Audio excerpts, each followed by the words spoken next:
Suratul Ghashiyah imeteremka Maka.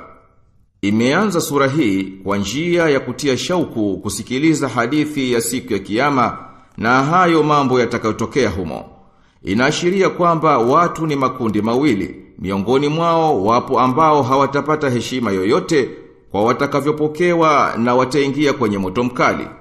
Na wapo watakaoifika siku hiyo kwa furaha kwa namna ya rehma na radhi zilizoandaliwa kwa ajili yao.